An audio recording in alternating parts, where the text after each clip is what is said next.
जय भील प्रदेश, जय गोंडवाना।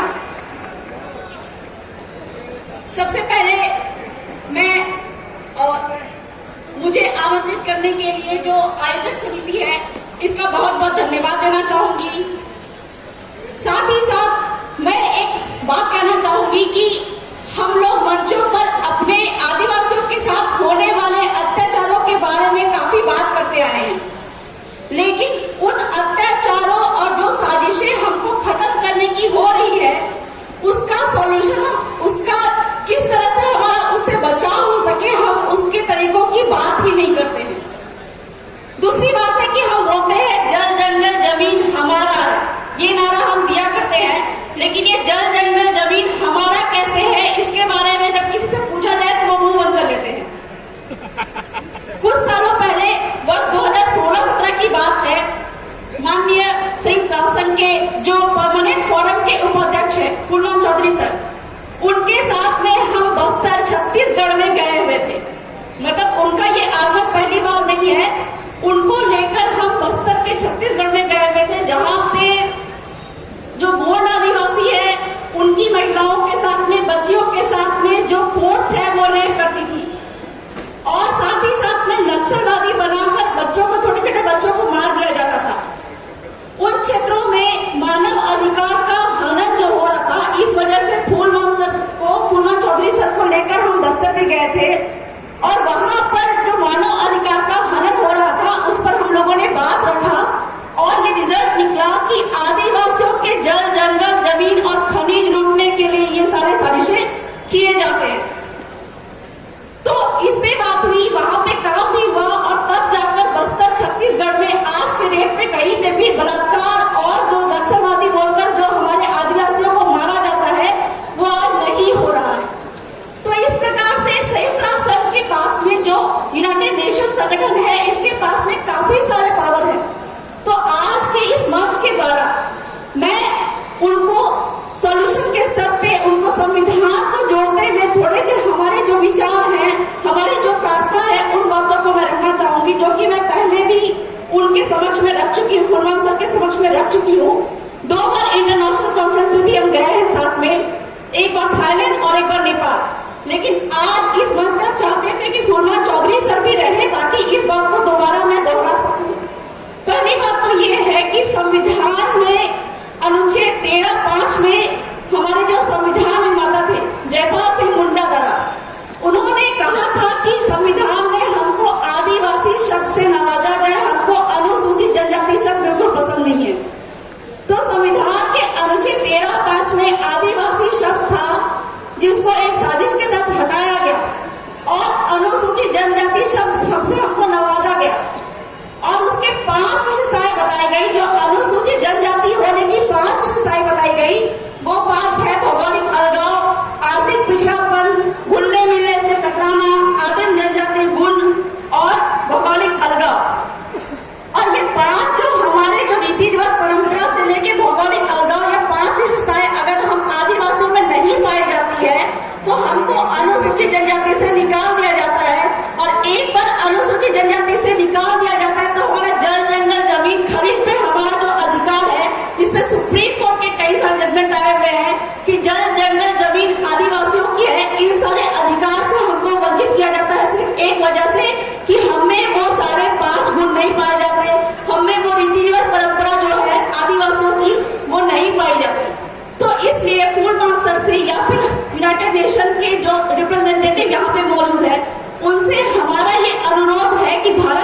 169 है क्या?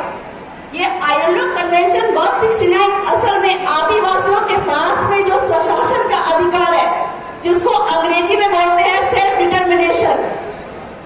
अगर अलग शब्दों में कहा जाए तो अभुआ दिशु अभुआ राज, मेरे गांव में मेरा अधिकार।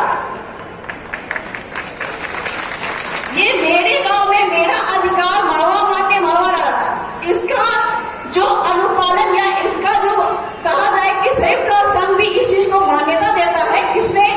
ILO कन्वेंशन 169 में। लेकिन ये बहुत बड़ा साजिश है कि भारत की सरकार ने ILO कन्वेंशन 169 यानी कि आदिवासियों के गांव को पूरा अधिकार देने की बजाय उनको ILO कन्वेंशन 107 में बांध कर रख दिया।